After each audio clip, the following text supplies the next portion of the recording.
Bienvenidos a una entrega más del Demócrata desde la Feria Internacional del Libro Santo Domingo, esta 27ª edición. Nos hemos dado la tarea de convocar a pensadores, periodistas, cientistas, antropólogos, culturalistas, filósofos y en esta ocasión 2 maestros de la palabra para debatir, para analizar a profundidad los nuevos códigos de comunicación en los medios análogos, en los medios impresos, en la televisión, en la radio y sobre todo en la transformación de la digitalización de la comunicación en las redes sociales. Don Percio Maldonado, maestro a quien admiro, director del Nuevo Diario, una plataforma que ha sido pionera de las primeras y el ícono, si se quiere, de la digitalización del periodismo y con innovación, inclusive con ahora una propuesta, don Percio, de tener su furgón, su camión móvil de comunicación. Nosotros estamos dentro del Museo del Hombre y el Nuevo Diario está al frente haciendo una comunicación como lo sabe hacer, agregando valor. Bienvenido a nuestro grupo de comunicación y gracias por aceptar la invitación. Gracias por la invitación. Tenemos a Fernando Quiroz, gran amigo, parte de la construcción del Demócrata, periodista, hacedor, una fina pluma, un académico. Y Fernando, gracias por aceptar la invitación y ser parte de la construcción de esta nueva propuesta. Un honor, y junto al maestro don Percio igual. Gracias, Francisco, por tenernos acá.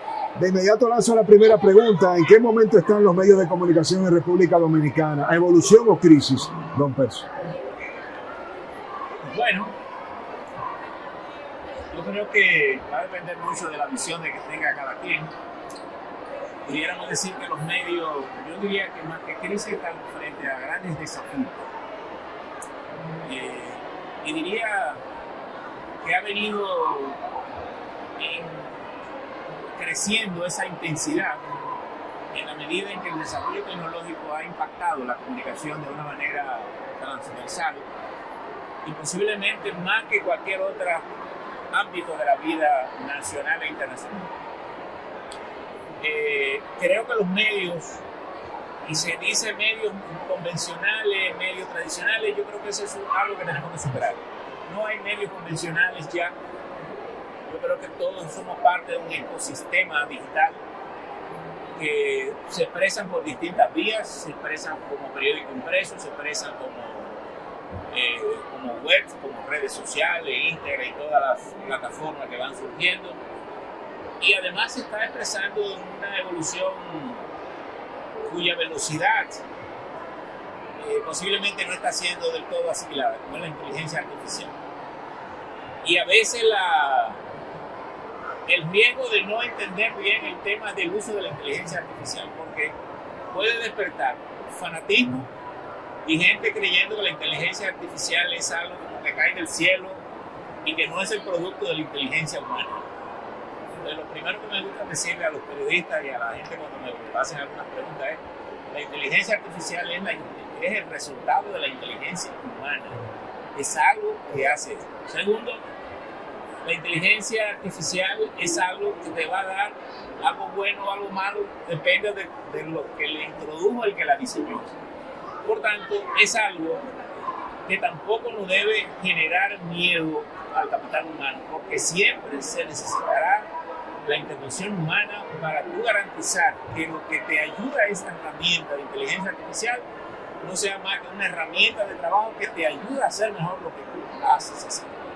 Por tanto, yo creo que los periodistas y los usuarios de la inteligencia no se pueden confiar, porque la inteligencia artificial comete muchísimos errores. De manera que si tú haces una carta y confías y la firmo porque se fue bien, me la hizo la inteligencia artificial, posiblemente me está haciendo un insulto sin saber, inconsciente.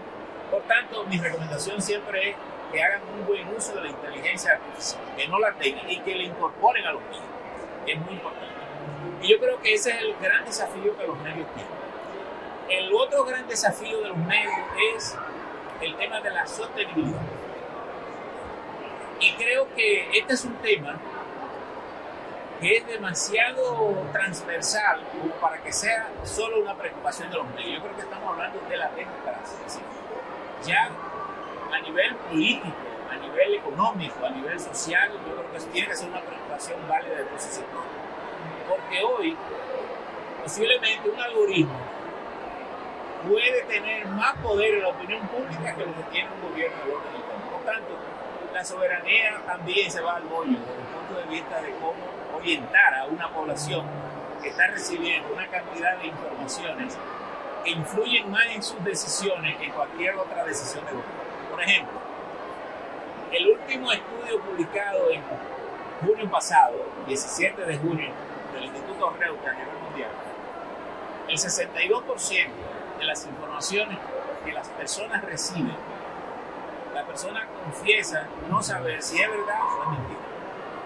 Y cuando tú extrapolas eso y dices por región, África 73%, Estados Unidos 64%, América Latina 62-64%, Europa 60-62%. Eso quiere decir que tú tienes un escenario universal tomando decisiones sin estar consciente de que lo que está decidiendo es verdad o es mentira. Y sobre todo en el escenario electoral. Porque ya hoy construir noticias falsas es una industria económica. Sin lugar a dudas. Me gustaría, claro, escuchar la visión de Fernando Quiroz. La misma pregunta para ti, Fernando. ¿Los medios de comunicación están en una evolución o en crisis en República Dominicana? Yo voy en la línea que dice don Percio. Los últimos 10 años, fundamentalmente, ha cambiado el modelo de negocios y el modelo de consumo de información. Una intervención, una irrupción de lo que tiene que ver con la tecnología. ¿Qué es lo que ha pasado? Que ya los medios de comunicación tienen la trilogía del audio, de la visión y de los textos. Una emisora de radio se transmite por televisión e igualmente tiene texto, además del audio y sus elementos. ¿Qué es lo que más ha cambiado el mundo actualmente de la comunicación? A través de la fuerza de la tecnología. Además de que se ha democratizado, está el aspecto o los aspectos. Me gusta la palabra. Democratizado. Ha llegado, antes era muy piramidal, ahora es horizontal. Porque cualquier ciudadano a través de un celular o una cuenta le puede responder al presidente de la República. Antes usted tenía que esperar a Radio 1000 informando, antes usted tenía que esperar a Mundo Visión, que el Nuevo Diario, que el periódico El Sol, dependiendo de la época. Entonces, en resumen, ¿qué es lo que está pasando? Que el poder que tiene el ciudadano por la interacción, que es uno de los aspectos, y el otro aspecto es la inmediatez. O sea, antes había que esperar la tirada del periódico 24 horas o que saliera el vespertino para la gente enterarse. O 3 emisiones de noticiario, 6 de la mañana, 5 al mediodía o 6 de la tarde. Ahora es una avalancha de información constante que las personas incluso no tienen la capacidad de filtrar, de asimilar, porque hay un mar de informaciones que son falsas y la otra información que varía en contenido también aturde a la población. Por eso es que sobre todo después del COVID-19 las personas han quedado con miedo a las informaciones duras. Usted ve que están recurriendo más a informaciones live, a ver videitos, a títulos, a ver las noticias. Y como mencionó el profesor Percio, del Instituto Reuters, además de que la población tiene desconfianza en la información, desconfianza porque ellos dicen, los medios principalmente tienen empresarios dueños atrás, voy a desconfiar. Las informaciones, la mayoría de las personas ya no entra directamente por el sitio web, entra a través de una cuenta de redes sociales, que puede ser Instagram, Facebook, TikTok y ahora X, lo que era Twitter. Y te resumo esta parte de la siguiente manera. El gran reto que tiene la humanidad, la institucionalidad, la democracia, la estabilidad democrática de la salud del mundo, de que no se vaya a un país de boca por un mal manejo de la información falsa o por la información irresponsable o por la información suministrada de manera intencional, es la credibilidad. El muro de contención que pueda tener los medios actualmente es que el ciudadano vaya al Nuevo Diario, que vaya al Demócrata, que vaya a Platanado News, que vaya a cualquier medio importante y le diga, yo lo vi en ese medio y tiene la tradición de certificar su información y lo que dice es creíble. Porque como dice, si hay un 70% de información falsas, manipuladas, los videos manipulados y los textos, entonces, ¿ante qué está la sociedad? ¿Ante qué le cree? Es el gran reto de la humanidad actualmente. Aprovecho, Fernando, don Percio, para plantear la siguiente pregunta. República Dominicana está siendo hoy más que nunca un escenario de una gran discusión, en los cuales usted, como parte de la comisión nombrada por decreto presidencial, se ha encargado también de presentar un proyecto de regulación. Mucho cuestionamiento desde el punto de vista de la masa crítica social que le teme a la censura de diferentes iniciativas del gobierno y la discusión de regular o no los medios de comunicación y cómo diferenciar la regulación de las redes sociales, donde quien consume la información también la produce, y los medios de comunicación, los comunicadores y los periodistas, que son profesionales que viven de la generación de opinión pública y de la opinión publicada. Yo lo que creo es que hay leyes, hay normativas, y cada día podría haber una tendencia a actualizar las leyes, y las problemáticas están planteadas. Difamación, injurias, hacer daño a través de los medios, manipular para afectar a privados o para afectar al sector público, informaciones que le lleguen y perjudiquen a la ciudadanía. Esto es establecido en las leyes, en las normativas de los diferentes países. ¿Dónde estaría el gran problema de que en muchos países se aspira a algún tipo de control, como le llaman ley de la verdad, de establecer qué se publica y no? Entonces ahí sí es un problema, que sea una autoridad que determine qué es falso y qué no.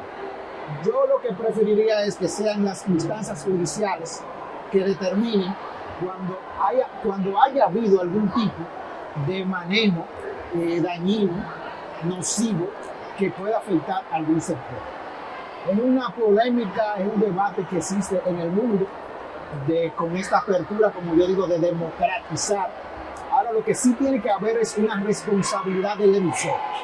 No puede haber cuentas que no tengan un responsable detrás.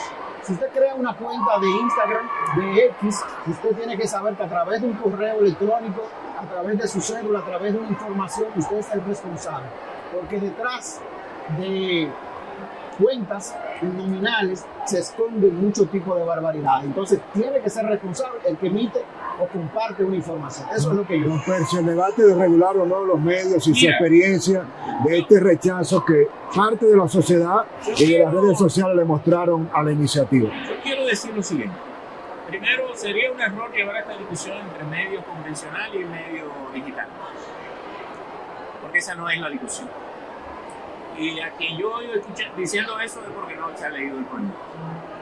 Y además, como bien lo dijiste, nosotros somos pioneros de la digitalización.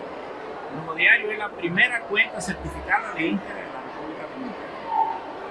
Así que a mí nadie me tiene que decir que es lo digital o lo contrario. Segundo, sería impensable que yo haga una ley contra mí mismo.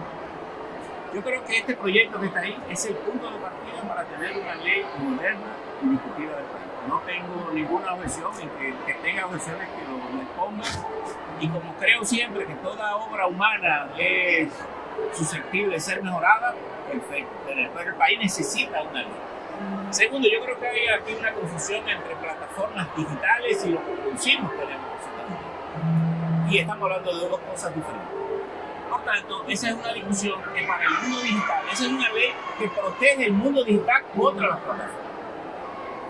Y es contrario. A veces la plataforma entiende que la ley va contra él. No es para que Google, Facebook, Instagram respete tu cuenta y que te tengan que responder. Esa ley está diseñada para eso. Es una ley que ha sido consensuada con Naciones Unidas, con UNESCO, que son los organismos internacionales que van a trabajar. Y segundo, yo creo que hay una cosa y aquí me remito un poco a conectar con la primera pregunta. Me gusta siempre decirle a los periodistas, señores, olvidémonos de los 48.000 kilómetros cuadrados. Ya nosotros estamos produciendo un contenido planetario. Y la población mundial es de más de 8.000 millones de personas que te pueden ver y te pueden leer de todas partes. Por tanto, todo cuanto hacemos puede tener un interés para alguien. Y yo digo, pudiéramos que alguien me escuche en España y tener un desacuerdo con lo que yo digo, pero no puedo decir una cosa que no tenga sentido. Él puede estar en desacuerdo conmigo, desde mi punto de vista, pero yo debo procurar decir algo que tenga sentido para él. Entonces, yo creo que ese proyecto permite generar esa discusión. Segundo, yo creo que aquí hemos estado llenando redes sociales de insultos. Y cuando tú no tienes argumentos, entonces tú me insultas. Y yo creo que no podemos dejarnos sugestionar por eso. El país necesita normarse. Y yo te voy a decir una cosa.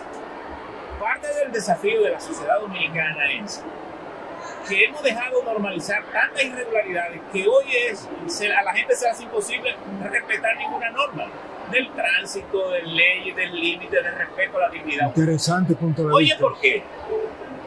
El derecho a la libre expresión no es de los periodistas ni de los medios de comunicación, es de los ciudadanos. Por tanto, el ciudadano que toma este teléfono y sube lo que él quiera ahí, yo no tengo manera de controlar eso, ni lo puedo limitar. Y la libertad de expresión no se regula. ¿Cómo yo te regulo si tú estás hablando de ese tipo? Yo lo que establezco son reglas claras y sentido del límite para ti. Si tú lo excedes y tú estás dispuesto a que esa consecuencia la paga, posiblemente tú te excedes consciente de que tú me estás insultando. Pero yo, como ciudadano, tengo el derecho de ir contra ti en un sistema de derechos y de respeto. ¿Qué es lo que una sociedad tiene que establecer? Cuando la Constitución consagra en sus derechos fundamentales la libre expresión, tú sabes que la Constitución da dos cosas. Tú tienes libre expresión, observando el respeto a la dignidad humana y el honor de las personas. Entonces, tú, en nombre de la libertad de expresión, no puedes tomarse el micrófono e insultarme y tú creer que yo no tengo el derecho de ir contigo. Por eso yo necesito una sociedad que diga, bueno, si él dijo eso, dijo una mentira, se atribuyó una cosa que no es cierta, pues tú tienes que tener una consecuencia para eso. Y eso es algo que me lo da la vía judicial. Pero con ley nueva o sin ley nueva yo tengo esa opción. Claro, están los mecanismos allí. Me insulta ahora y yo tengo esa opción. Entonces, a veces mezclamos y creemos que estamos diciendo cosas nuevas. Es más, se le atribuyó al proyecto de ley hasta lo que estaba pasando con las demandas últimas que se hicieron. Un sometimiento, y ahí hubo mentiras, de degradación y todo. Entonces una sociedad no puede caminar bien, no puede terminar bien, donde las reglas no estén claras. Todas las sociedades que han progresado son a base de reglas.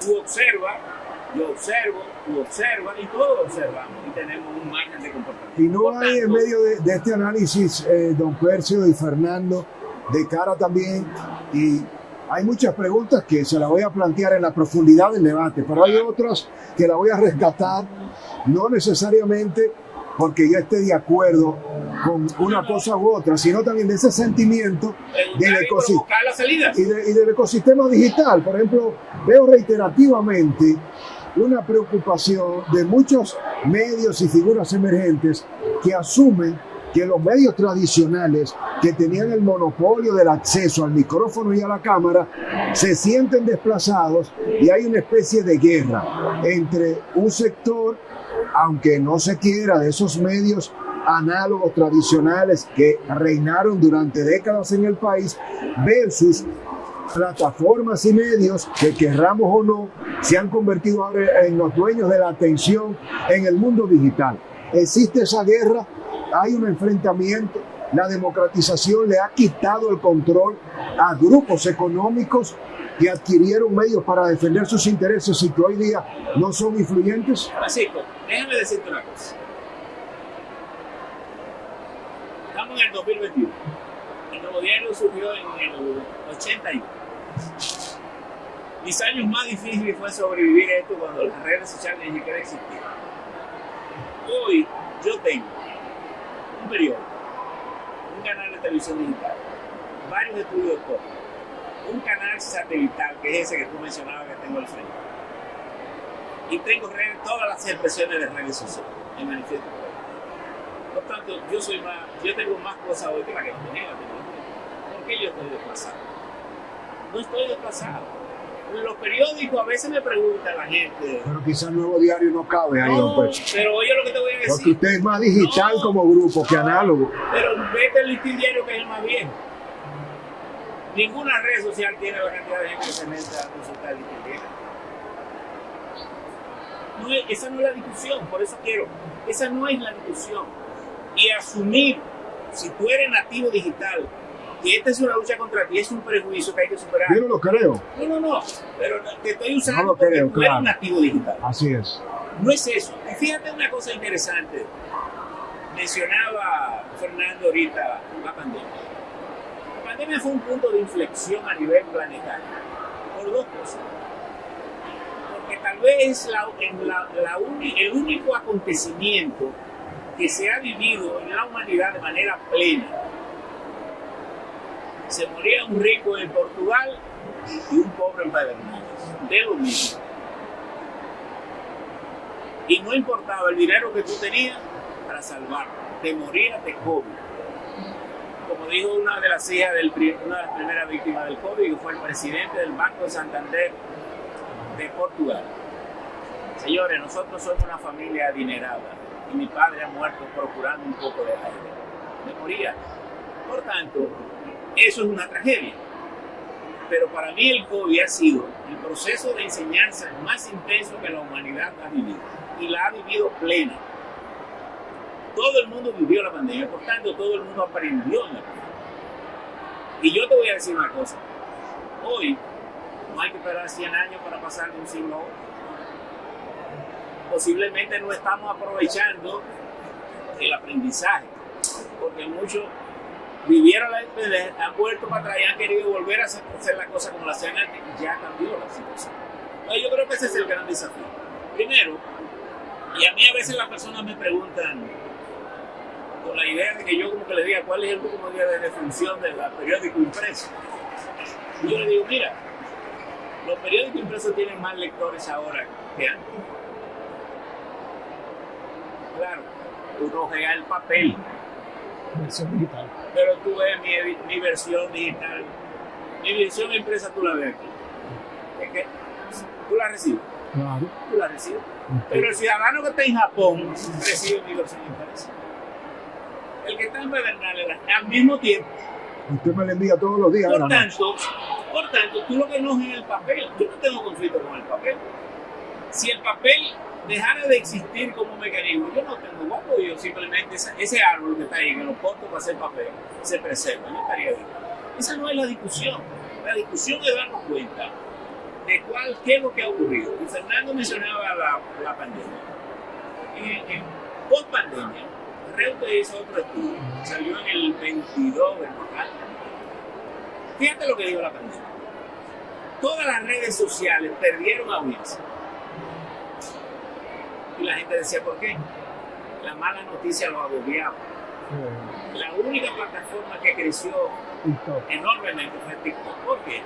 Porque TikTok se dedicó a poner videitos a gente cantando, contento, bailando, brincando. Porque la gente se autodifundía. Pero ¿qué pasa? Los llamados medios convencionales y las figuras públicas acreditadas ganaron audiencia. Porque cuando yo veía una cosa rara y yo no sabía si era verdad, yo trataba de ver tu programa para saber si era verdad que eso yo. Por tanto, siempre ha existido un ruido público que no siempre tiene la influencia que quiere tener, que siempre ha existido, solo que hoy se expresa por aquí, las redes. Por tanto, los medios de comunicación, y aquí es donde quiero llegar, no hay medio de comunicación sin dueño. No ha existido nunca en la vida. Este programa tiene un dueño.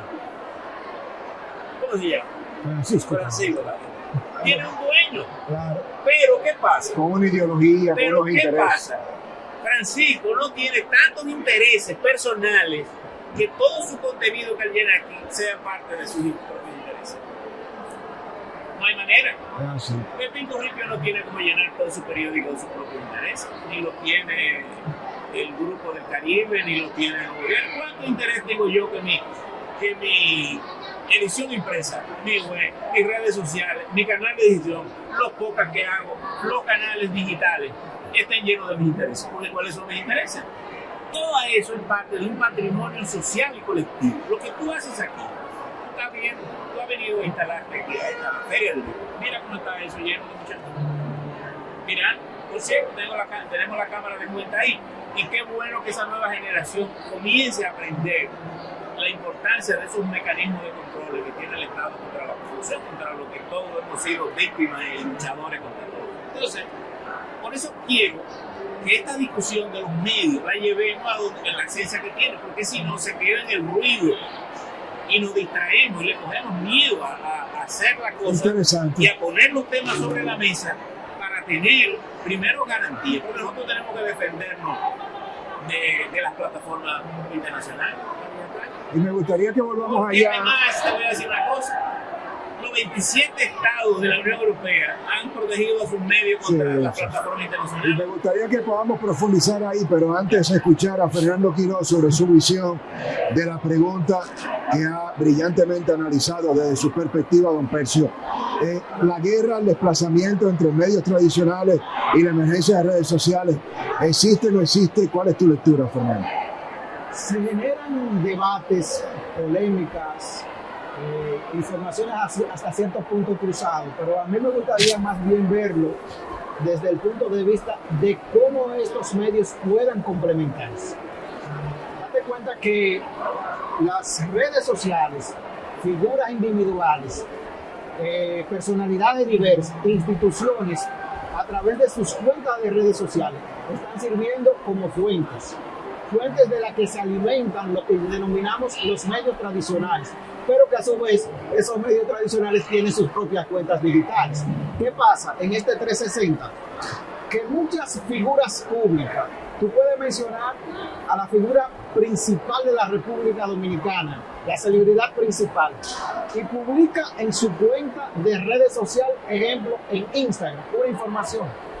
Si el Listín Diario, si el Caribe, si el Nuevo Diario, si el Diario Libre no se hacen eco de eso, difícilmente esa cuenta sola tenga la repercusión que se necesita. Entonces nos estamos necesitando todo, como fuente, como emisor, como receptor, e incluso lo más importante que yo veo ahora, además de la inmediatez, es lo que genera la interacción.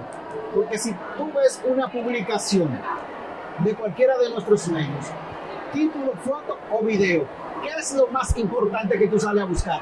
¿Qué dice la gente? ¿En favor? ¿Desfavorable? ¿Pero qué se opina? Porque esa es la democracia. A veces no puede ser una persona, puede ser cualquier interés, puede ser un robot, pero te da a ti una idea de quiénes son. Entonces yo más bien quiero ver el debate en este ecosistema como complemento y un trabajo y una lucha, que esa sí sea la lucha en común por la verdad y por la credibilidad, que lo que publiquemos no importa sea verdad y que sea en beneficio de la audiencia. ¿Por qué? Porque después del libro de Gutenberg, que vienen los periódicos, que viene la radio, que viene la televisión, hasta esta era de las redes, todo medio decía que iba a eliminar al premio y no ha pasado. Ahora la radio tiene más fuerza que nunca. La televisión sigue teniendo fuerza. Los periódicos impresos tienen teniendo fuerza. ¿Por qué? No es lo mismo tú salir en una página impresa de un periódico, aunque lo vean poco, pero salí en tal periódico y tengo ese aval. Entonces nos estamos necesitando todo y lo que tenemos es que unirnos. Déjame decirte una cosa, Francisco. Oído eso. O sea que la preocupación de la gente que manda una nota de prensa es que le aparezca en la página impresa, que uno no tiene espacio para hacerlo. Sin embargo, ese sigue siendo el sueño. Pero mira, y aquí es bueno que eliminemos estas confusiones. En un escenario planetario donde corren tantas informaciones falsas, que es más fácil hacer una buena información falsa que una buena verdadera. Que la verdadera tiene que ser un hecho real que ocurre, pero tú en medio de la incertidumbre, sabiendo redactar, tú ilustras una información redacta una información que parece cierta y aún el que es periodista no sabe distinguir si es verdad o si es mentira. Él puede tener dudas. Él como periodista puede entrar a dudar de todo lo que ve, pero él no tiene un mecanismo de poder asegurar que eso que tú has enviado es falso o mentira. Ahora, ahí donde el periodismo se hace relevante, porque a veces se quiere hacer creer, decir, bueno, como yo hablo por aquí, los periodistas no valen. No, por el contrario. Y periodista no es solo si tú estudias, periodista es la persona que se dedica a hablar por aquí, a mandar un mensaje, pero un mensaje verdadero, que está verificando lo que dice, que no se presta a usar su red para insultar, para mandar un insulto, porque el que manda un insulto posiblemente hace más ruido. Es más, las personas que te leen o oyen un comentario tuyo que a lo mejor están de acuerdo, no siempre están disponibles para hacer comentarios positivos o negativos. Ahora, el que te ve con resentimiento, es decir, se anima y te insulta, te dice cosas feas, te dice cosas malas. Pero eso no debe ser lo que debe dominar el escenario de la discusión de un país. Un país tiene que tener reglas. Es como decir, bueno, el que se tome el semáforo en rojo, ese es entonces el país. Ese no es el país. Ese es el país regular. Correcto. El que se excede de velocidad, ese es el país regular. Porque te voy a decir una cosa. Ayer pasamos nosotros un reportaje del Parque del Este, donde hay varias instituciones deportivas que hacen deporte. Eso fue para los Juegos Panamericanos. Es un lugar de peatones, las personas, las familias van a caminar, van los niños, y entran los vehículos y motoristas. Y el reportaje tenía que ver con la velocidad que andaban, a pesar de que dice un letrerito 10 kilómetros por hora, pero nadie lo observa. Yo te digo, yo voy a Londres todos los años, a Wimbledon, y un chofer me lleva del hotel a Wimbledon. Cuando entramos al área de Wimbledon hay 10 kilómetros por hora. Ese chofer no se atreve a subir una pica, puede eso estar vacío, hasta que él no llegue y me deposita. ¿Por qué lo hace? Porque hay reglas. ¿Y consecuencias? Hay consecuencias. Entonces es un país de reglas, no tenemos que tenerle miedo a las reglas. Es decir, tú tienes libertad, esa ley que está ahí no te prohíbe a ti hablar por teléfono. Es más, hablar por radio, es más, tú me puedes seguir insultando. Pero me sigue insultando ahora y me insulta con la ley, yo tengo el mismo derecho, a mí no me va a cambiar nada como ciudadano. Yo poder llevarte, mandarte, porque el sistema judicial dominicano acá. Ahora, ese proyecto de ley tiene un aspecto que no se ha discutido, porque estamos pendientes. Bueno, la ley es contra mí. El Estado dominicano se compromete a dar acceso a la Internet a todos los ciudadanos con un derecho esencial. Eso se establece en el anteproyecto. Pero no le interesa discutir eso, porque además, si los ciudadanos tienen derecho a la Internet, tienen derecho a expresarse. La ley lo que promueve es que más personas hablen. Nosotros no le tenemos miedo a nosotros vivimos de las personas, de la gente que nos lee, que no. Y hay en ese mismo sentido. La comunicación ha cambiado. ¿Cuál es? Ya tú no estás solo. Porque tú dices, bueno, es contra los medios digitales, pero todos los días hay ciudadanos que salen con un medio digital. Totalmente. Que compite contigo, que compite conmigo, que compite con él y con todo el que está en el mercado. Y al leer el anteproyecto de ley, me percaté de que se comunicó mal y se interpretó también mal el hecho de que en el ecosistema digital las plataformas somos los creadores de contenido. En el argot popular, cuando se habla de plataforma digital, el Demócrata, Alofoque, Aplatanado News, el Nuevo Diario.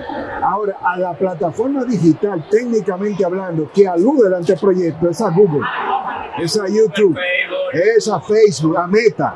Entonces, me gustaría que ambos, y usted con todo el conocimiento que tiene, Fernando igual, nos den la visión de qué ha pasado con la incursión y con el cambio de las reglas de juego de estos grandes grupos, todos estadounidenses, que ahora tienen el monopolio de definir qué se difunde, a qué se le da alcance, a qué no, a quién se le elimina o se le otorga una cuenta, un usuario de una red social, en función de que YouTube, como Google, Meta, dominando Instagram, Facebook, tienen una especie de apariencia de democracia, pero ellos limitan y censuran muchas veces más que antes. Entonces, ¿hacia dónde enfocar la discusión de lo local a lo global? ¿Cuáles son los referentes y qué hacer para que en República Dominicana estas plataformas, estos grupos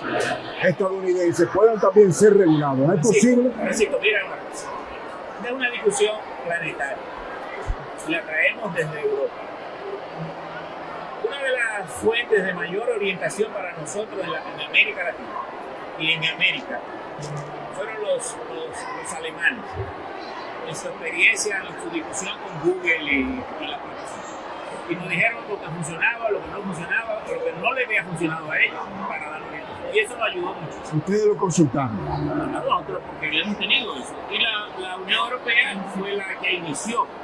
Inició Francia, España y Alemania, y luego los 27 estados se incorporaron todos a asumir el tema. Y la Unión Europea es la que ha avanzado más en normal el tema de las regulaciones, los algoritmos, y es donde se produce eso que tú dices. Y que es de la que tú no tienes control. Después vino Australia, que ha sido la más radical de todo. Le digo a la plataforma, se pone de acuerdo con los medios o quedan bloqueados a partir de esta fecha aquí, no se puede. Luego nosotros, la llamada Tres Américas, Estados Unidos, Canadá y América Latina, acordamos hacer esa discusión con esa plataforma a través de la CIP, de la Sociedad Interamericana de Prensa, porque éramos muchos, para no dispersar. Entonces, cada país designó un comité de trabajo en esa dirección. En el caso de República Dominicana lo hizo la Sociedad Dominicana de Diario, y ahí está Miguel Franjul, Manuel Tapia, que es el abogado, y yo. Representamos a República Dominicana en esa discusión. No sé si ustedes vieron, en Canadá se hizo una ley que obligaba a las plataformas a pagarle a los medios. Porque el otro tema es, el contenido que tú generas aquí, corre por las plataformas, ellos ponen anuncios pero no te pagan. Y la discusión es que tiene que pagar el mismo precio. Se supone que tú como productor de un programa, de un canal que está generando contenido, que yo pongo una publicidad en tu contenido, yo hago el negocio, pero tú no estás recibiendo nada, y tú tienes un costo, tú tienes un personal, tú pagas un alquiler, tú pagas energía, tú pagas salario, tú pagas todo. Es la verdadera discusión. Canadá generó un cambio político importante, modificó el Congreso, y nos pidió a los países que emitiéramos un comunicado de apoyo a la Canadá, y todos los países lo hicimos. Nosotros lo hicimos de República Dominicana. Y Canadá logró su ley, que como sabe, Canadá tiene la corona inglesa detrás, y la corona validó la primera reacción de las plataformas fue bloquear todos los canales canadienses para que no se colaran como represalia por la ley. Pero después se pusieron de acuerdo y ya esas plataformas están pagándole a los contenidos que generan los medios de comunicación de Canadá. ¿Qué es lo justo y lo adecuado? Que lo justo, esa es la discusión. Lo que pasa es que si la distraemos en los prejuicios y en que nosotros hemos desplazado a los otros, esa no es la discusión. Fernando, tu Y visión. segundo, Sí. en Estados Unidos se hizo lo mismo. El proyecto está depositado ya en Estados Unidos. Hablé en estos días con el legislador Adriano Payá y le pregunté qué estaba el proyecto. Le dijo, está ya, pero no le hemos puesto la mano. Ahora, como ustedes saben, Estados Unidos tiene una situación dura contra, es decir, los medios tienen una situación crítica con Donald Trump y no se ha aprobado. Pero la verdadera discusión es esa, y es ahí donde tenemos que centrarnos para no distraernos en el ruido, en lo que no tiene sentido, porque nada de eso tiene sentido. Me gustaría. De ninguna cuenta digital ha desplazado. Sí. Pero vamos de lo particular a lo general y profundizando. Del ecosistema digital. Y si a ti no te pagan, a mí tampoco. No, me pagan muy poco. ¿Cuál es la visión que tiene Fernando de este tema de los grandes grupos estadounidenses y los algoritmos de cara a cómo se han adueñado de alguna manera del flujo de información en las redes sociales a nivel planetario y de la opinión pública? Yo creo que todo, como dije al inicio, radica en el cambio de modelo de negocios Sí. y en el cambio de consumo. Si el 90% del consumo de información, casi 95%, está a través de un dispositivo que es un celular, y la gente anda con ese celular a todas horas, ¿qué se está buscando? Que como los clics y los me gustas son los generadores de dinero, y esas grandes plataformas, como dice Don Percio, que habla de, por ejemplo, de Canadá. En Canadá, ¿qué se ha hecho? Se ha negociado con Facebook y Google para que le llegue un reparto a los medios de $100 millones en beneficio, en términos de transacción. Entonces, ¿qué es lo que está pasando? El mundo está mediado ahora mismo por los clics. ¿Por qué muchas de las informaciones que tienen más audiencia generalmente son ganchos, noticias falsas, vamos a decir? Las noticias falsas gustan más que las verdaderas. Se te hacen tendencias rápidas. ¿Por qué los grupos que dirigen muchas veces, hay que decirlo, algún tipo de cuentas de redes sociales se dirigen a lo obsceno, a lo vulgar, a lo que tiene que ver con aspectos sexualizados, a palabras inapropiadas? ¿Por qué? Porque hay una población, hay una masa generalmente no educada que busca de eso, y eso le genera muchos beneficios. Cuando una persona recibe un mensaje y eso se duplica y eso se va transfiriendo y eso hace tendencia y se viraliza, la persona, el medio que lo ha emitido, lo que le está representando son ganancias, dinero. Entonces eso es lo que está buscando. La monetización de la El información. balance debe estar en estos tiempos. Yo insisto mucho porque miren, de la seguridad de la información, de la veracidad de la información, depende hasta la vida de muchas personas. Depende de la estabilidad de un país. Cuando usted emite una información falsa y dice, cuando usted se toma tal producto, usted mejora la diabetes y tal cosa, y el producto puede ser tóxico. 100 personas que no tengan la capacidad de tener una información correcta, adecuada, o de verificar la información, puede consumir un producto determinado y morir. Por ejemplo, yo le voy a hacer un caso donde yo estoy involucrado. El caso del autismo, que ahora se está hablando que no consuma tal producto o que consuma tal producto. En reuniones de madres, yo lo que estoy escuchando ya, informaciones y datos que no han sido confirmados por la ciencia. Dice, yo le voy a dar tal producto porque oí por la noticia que tal cosa es buena. ¿Y si eso es dañino para la salud de ese hijo? Lo que estamos ahora es que información responsable, que contenidos verificables, debe ser el norte de los medios para que hayan estabilidades institucionales, democráticas, económicas, políticas, y que generalmente eso no vaya al fin final, que es que no dañe al ciudadano o la ciudadana. Me gustaría ahora plantear una dinámica diferente en este momento del panel. Interesante todo lo que están planteando. Y le voy a hacer una pregunta individual diferente a cada uno. Empiezo contigo, Fernando Quiroz. A propósito de todo este bloque de análisis que estás planteando, ¿cómo y qué herramientas darle a la audiencia para combatir la fake news de cara a lo que representa también la inteligencia artificial, que puede manipular, utilizar el deepfake, poner un rostro, una voz, que ya está pasando en República Dominicana, con muchas figuras que se están mostrando, invitando a consumir productos financieros que son falsos? ¿Cuáles herramientas y cómo combatir todo esto de cara a la masificación de la opinión pública a través de las redes sociales? La fuente oficial. No hay otra manera de usted estar informado adecuadamente. Si usted es el medio o si usted es la audiencia, usted primero tiene que saber si es la audiencia, a quién le lee o a quién le consume información.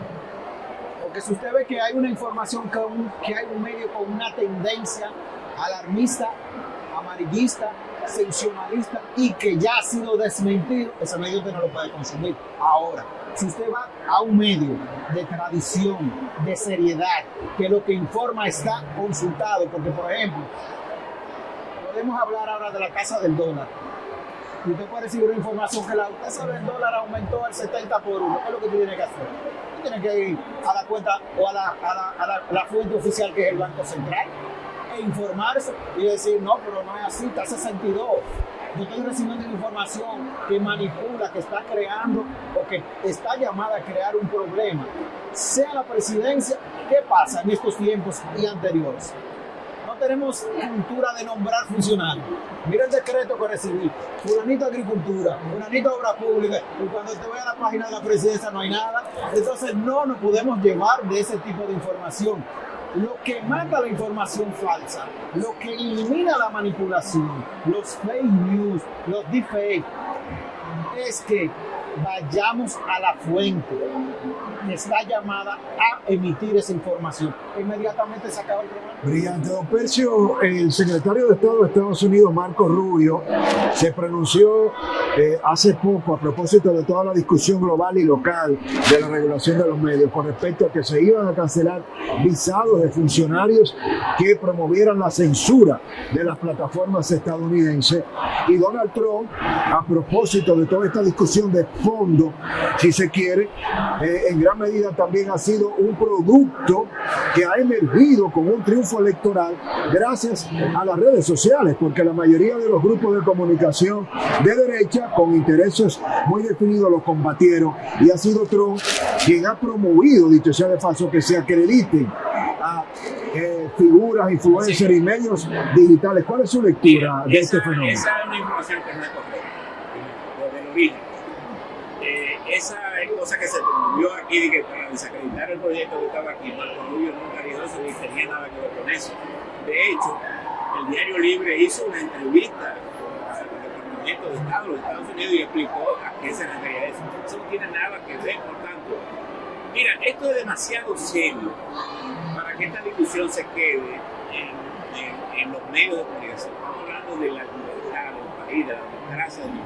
Por eso, y yo a veces tengo el temor de que la clase política, por temor al ruido, al que negocia por aquí, negocia por allá, porque aquí hay una realidad.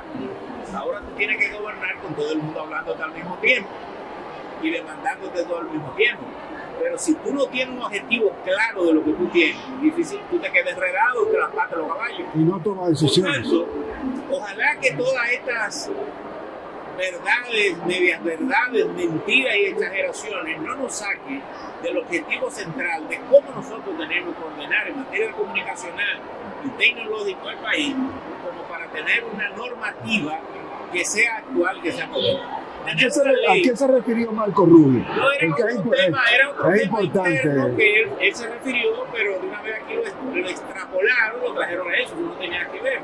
Y es importante, porque un medio fue que le dio seguimiento aquí. No solo le dio seguimiento, entrevistó a una persona del Departamento de Estado y se hizo público, pero nadie le hizo del caso porque el que dijo la mentira ya no quiere que esa se sepa. Pero no podemos dejarnos dominar por la mentira ni por el chantaje a veces de hacernos creer que estamos haciendo. Aquí hay que estar convencidos de lo que es conveniente hacer y hacer. Y los gobiernos que tengan dudas en el camino de establecer reglas claras en el país, al final no les va bien. Yo creo que nadie que lo hace bien le va mal al final. Y yo creo que esto es un tema que el Estado dominicano, la clase política dominicana, el sector empresarial dominicano, los sectores fácticos de República Dominicana que quieren un país enorme, se tienen que meter. Y tienen que participar en la discusión. Aunque haya un costo político, aunque no sea popular. Que no hay costo político, porque ¿qué cosa se hace sin costo? Tú vas al cine sin costo. ¿Cuál es el beneficio de pagar un costo? ¿Ves la película? Bueno, ¿qué tú quieres hacer políticamente que tú crees que tiene un costo? Dime una cosa. Si tú fueras político, ¿a qué cosa tú le temerías? Bueno, evidentemente a tomar decisiones que no beneficien a la mayoría del pueblo. No, a regular el tema del acceso de los niños haitianos al aula en el sistema educativo. Hay que darle a los niños, por ser niños, acceso al pupitre, pero ¿cómo tú logras tener a la embarazada haitiana y al niño en el aula cuando tú no tienes capacidad de atender a los dominicanos? Sí, pero Y yo estoy de acuerdo. y yo ¿Sabes por qué también. estoy de acuerdo? Pero sin dejar a los niños dominicanos fuera. No, es que no hay que dejar niños dominicanos fuera. Pero es una Lo que pasa es que discusión. si llevamos la discusión a eso, entonces hacemos una segregación. Si tú eres haitiano y tú vives aquí, y yo soy dominicano, y él es judío, chino, somos 3 ciudadanos que vivimos aquí. Y los 3 estamos coexistiendo aquí, en la economía, en la cultura, en lo que podamos hacer, en el trabajo. Por tanto, ¿de qué me beneficio yo de que tú no tengas buena formación académica si tú compartes este mercado conmigo? ¿Cuál es el beneficio? No tengo ninguno. Le puedo tener miedo a la decisión, pero no me beneficio con que tú no progreses. Es como si yo dijera que yo voy a apostar que Haití no progrese. No, Mientras más grave sea la crisis haitiana, peor nos va a peor para nosotros, por supuesto. Claro, dentro de las normas y las leyes que permitan. Por tanto, nosotros tenemos una ley de comunicación de 1804 que corresponde a las leyes napoleónicas, que aquí fue adoptada por el Consejo de Estado en el 1962 por el presidente Rafael Ifabón. Totalmente desfasado. Bien. ¿Cómo controlamos el ecosistema digital con una ley de esa naturaleza? Y creer que estamos bien. No es posible. Es imposible. Es imposible. Entonces, ¿cuál es el perjuicio de tener una buena ley moderna con los valores internacionales? Porque la Corte Interamericana es donde todos acudimos cuando sienten que hemos quitado derechos. Bueno, nosotros discutimos esa ley con el presidente de la Corte Interamericana. ¿Qué consejo nos puede dar el presidente de la Corte que pongamos esa ley para controlar? Si es Naciones Unidas la que está promoviendo el Internet como un derecho fundamental, que es la que está promoviendo la despenalización de las palabras, y que aquí no te metan preso porque se comete un exceso de palabras y tú te equivocas. Y que sea de paso, las paradojas de la vida. Sin la nueva ley, ahora está penalizado, tú vas a la cárcel. Lo que plantea la ley es despenalizar el delito, es decir, no, la ley no plantea eso. ¿Tú sabes por qué? Porque ya eso lo quitamos con una decisión del Constitucional, un recurso de inconstitucionalidad apoyado por la sociedad americana. Es decir, a la sociedad americana que participa en la ley, tú lo estás acusando de quién. Y nosotros somos los que enfrentamos la ley del CNI y se la quitamos al gobierno, porque entendemos que atenta. Aquí hay un tema que no se ha prestado atención, algún código penal que entra en un año. Ahí hay temas que nosotros tenemos que revisar, porque creo que ahí hay temas que atentan contra la libertad de expresión. Eso es inconstitucional. sí, Correcto, entonces, totalmente. pero nosotros somos los que hemos estado al frente de esa lucha. Yo personalmente apoyo que se regule, creo que es necesario que todo el que hace comunicación sepa, un minutito, Pero te quiero corregir, sí, porque la palabra regular tiende a creer que yo te voy a limitar que tú digas ahí las cosas. Lo que se establece en las leyes son consecuencias. bueno, pero eso es una regulación. Al final de cuentas, yo no creo en los eufemismos. Yo creo que como nativo digital le digo, ahora mi preocupación en nuestro grupo de comunicación, Fernando y Don Percho, ¿tú sabes cuál es? Que los medios de comunicación tienen la obligación de auditar al poder político.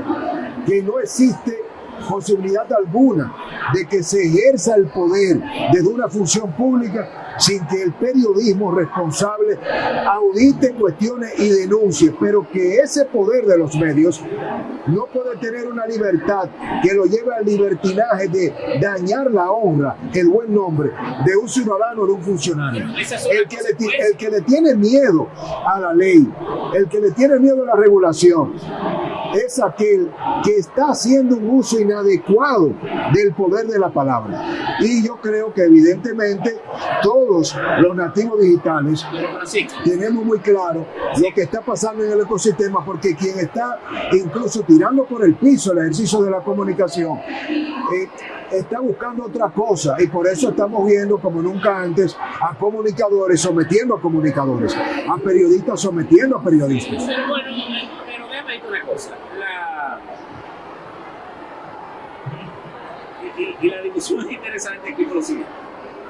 El ejercicio del periodismo, si tú te excedes, que es lo que llamamos regulación, es decir, bueno, esa ley, el proyecto de ley, establece una cosa que es universalmente conocida. Si tú eres funcionario público, tú estás más expuesto al escarceo público.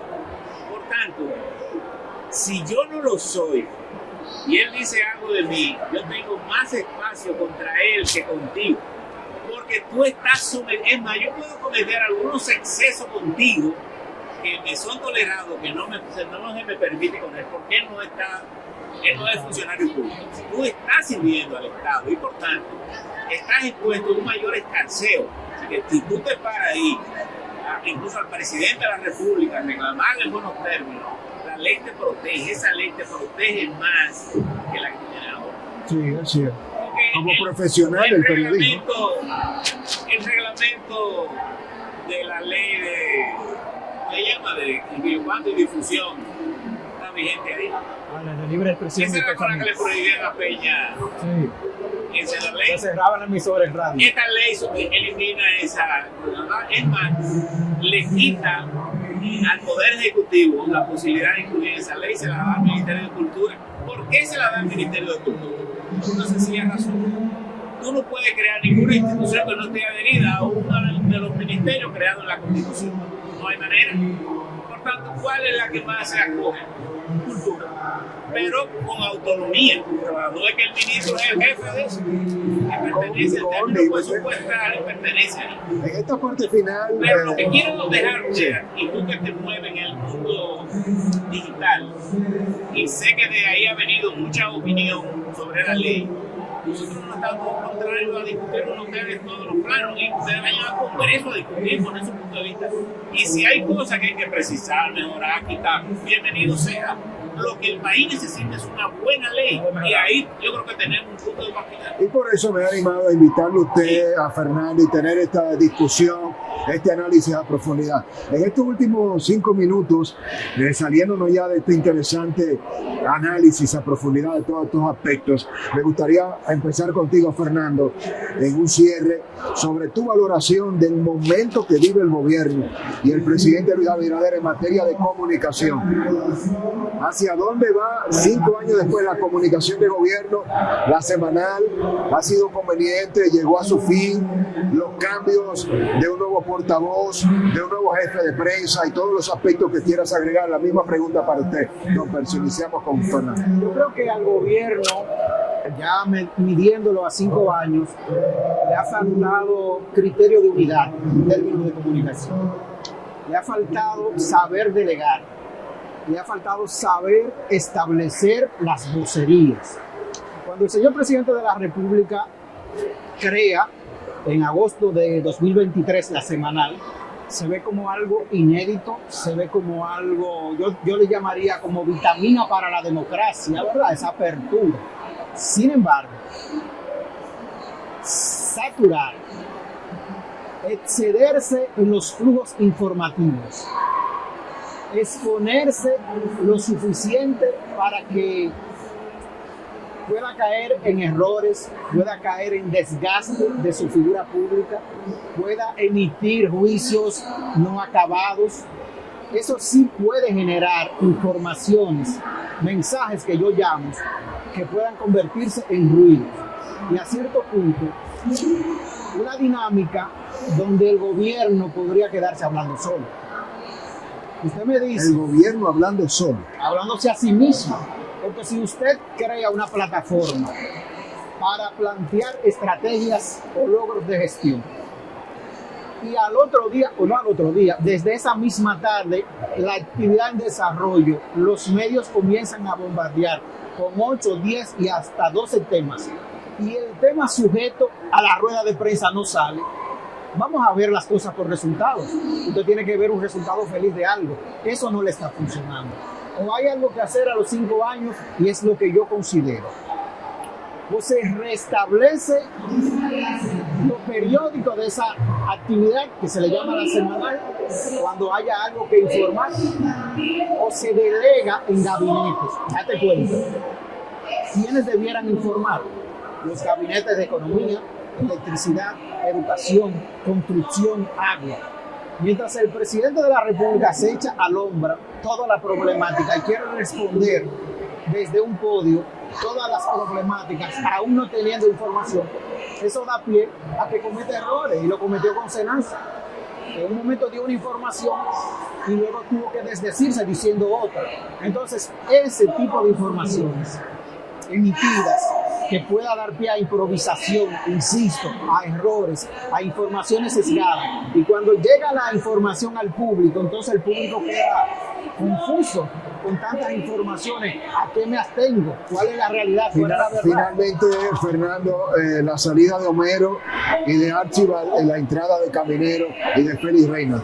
Yo no creo que eso sea de personas ni de profesionales, porque si lo analizamos a cualquiera de ellos, podría tener la capacidad y el talento. Ahora lo que estamos hablando es de un sistema. ¿Correcto los cambios desde tu punto de vista o no?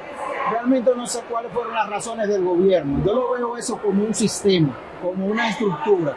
Que funcione la estructura, no las personas. La política de comunicación. Porque cuando usted destina 10 mil millones de pesos al año en publicidad, alguna tasa de retorno usted tiene que tener. Y debe ser de información de calidad, no por cantidad. Bueno, creo que hay varios aspectos. Primero, lo primero sería preguntarse dónde van los 10 mil millones de pesos de publicidad. Que no van a mi juicio ni a la llamada prensa y canales tradicionales ni a los medios digitales. Por cosita que reciban, esa inversión no se está haciendo ahí. Es así. Ese es el primer cuestionamiento. Segundo, yo creo que el gobierno, con la designación de Félix, de Caminero y de Mel, posiblemente está tratando de impulsar un cambio. Pero creo, como Fernando, este es un tema de política. Y te voy a decir una cosa, toda esta conversación que estamos teniendo nos lleva a una demanda necesaria. Gobernar cada vez más difícil y gobernar cada vez tiene que ser más transparente. Por tanto, yo creo que el presidente Luis Abinader, que es un hombre que ha mostrado un interés de hacer las cosas bien, que ha mostrado empeño por su gobierno no esté viciado de corrupción, sin embargo creo que no ha estado haciendo lo que hay que hacer para prevenir todo eso. Y la corrupción se prevé. Es decir, no es posible que muchos de los escándalos que salen y ocurre que salen cuando tú levantas el punto del iceberg para darte cuenta que hay un otro ahí abajo. Es decir, todas esas cosas se pueden prevenir. Entonces, yo creo que esas cosas no se han estado cuidando de manera efectiva. Y todos sabemos cómo opera la opinión pública, todos sabemos cómo opera un gobierno que va llegando a la recta final. Las gracias comienzan a perderse, el plazo comienza a vencerse, surgen las nuevas soluciones, surgen los nuevos compromisos. Por tanto, yo creo que el gobierno pasa por un momento sumamente delicado. Y obviamente lo es para el país también. Porque yo siempre digo, cuando a un gobierno le va mal, al país le va peor. Entonces, yo no deseo que al gobierno le vaya mal. Y yo no deseo que el que sustituya al gobierno llegue por decantación, sino llegue porque esté planteando al país soluciones que sean superiores a las que tiene el gobierno. Y por eso creo que ojalá el gobierno pueda tener la reacción en esto.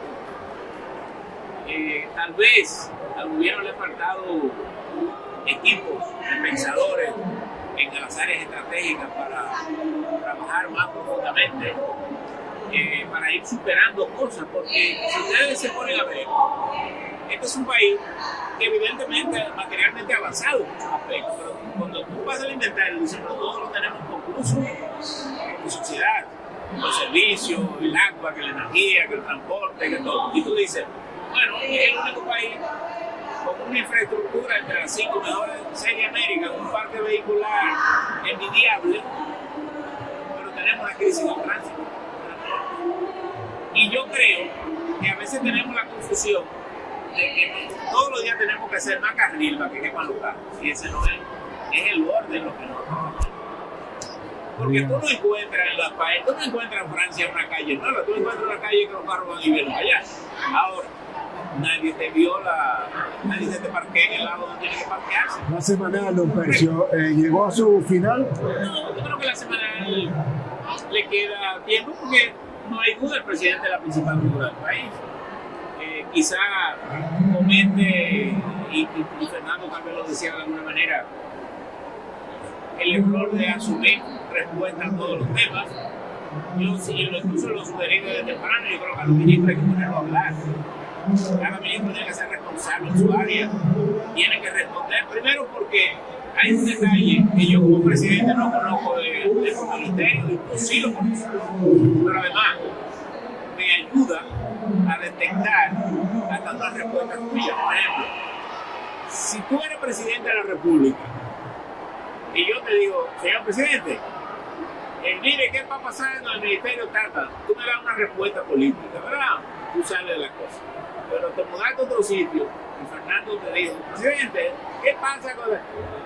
Y tú vuelves una respuesta política. Pero si tú eres un hombre que capta, lo lógico es que tú le digas a tu asistente, que anda contigo ahí, ¿qué es lo que pasa en el taxi? Me han preguntado dos veces. Porque hay señales. Hay señales, entonces tiene que tomar señales. Por tanto, y ahí es donde yo creo que debe estar la prevención, cuidar el gobierno se tiene que cuidar. Y fíjate una cosa, los gobiernos siempre se pelean con el que está lejos. Tú hablas por aquí y el gobierno se pelea contigo. Pero ocurre que el del gobierno soy yo, ¿verdad? Soy el funcionario, soy el que yo, ¿quién es que mete la pata? ¿Tú o yo? Soy yo finalmente el que meto la pata. Pero cuando le preguntaron, él me defendió a mí. Entonces yo creo que el gobierno tiene que dejar que los funcionarios se autodefiendan, que defiendan al gobierno, que digan, que le pregunten, que respondan por la limpieza. Porque, insisto, gobernar es muy complicado, no es fácil. En un país con deudas acumuladas, con un mundo que ha hecho, por ejemplo, la demanda de todo el mundo son más exageradas. Y las expectativas también. Las expectativas también. ¿Por qué? Porque yo quiero de todo lo que veo, aunque no haya trabajado para eso. Y aunque no me lo merezca. Ha sido, yo creo que fascinante esta conversación durante una hora completa, escuchar una combinación de experiencia, de sapiencia, de criterio, y creo que esta es la comunicación a la que cada vez debemos apostar más. Para mí, tanto el Nuevo Diario como usted, Percito, su esposa y todo lo que representa el criterio, la innovación del Nuevo Diario, me veo siguiendo los pasos suyos, y el compromiso es que podamos también no solo denunciar, sino analizar y proponer. Es lo que haces tú, Fernando, en cada editorial, en cada entrega, en Aplatanado News, en tus artículos, y creo que unidos logramos también avanzar más, porque, como decía don Percio, es un gran aprendizaje. Cuando un presidente le va mal, cuando un gobierno le va mal, al país se le va peor, y nosotros, y yo sé que ustedes coincidirán conmigo, mi gran anhelo, mi gran utopía, mi gran sueño es levantarnos cualquier día lo más rápido posible y no tener nada negativo de qué hablar. Quedarme sin tema y poder decir, wow, qué aspiración. Pero las utopías son necesarias. Eso como mono, ¿no? Gracias de verdad por acompañarnos, don Percio, Fernando. Ha sido muy grande esta conversación y además útil, porque sé que tú eres un reproductor de estas ideas y el país no tiene que resistirse a discutir. Tiene que hacerlo. Que así sea, Fernando. Sí, gracias. Gracias. A todos ustedes, gracias por conectar con nosotros. Un panel para analizar a profundidad tanto la regulación, el futuro, el presente de los medios de comunicación, al amparo del debate de las ideas, democráticamente como lo hemos hecho hoy, para aprender, para debatir, pero para que usted sea el protagonista y asuma también la cuota de responsabilidad en la comunicación responsable, como lo hacemos desde el Grupo de Comunicación El Demócrata. Leemos su comentario. Bendiciones.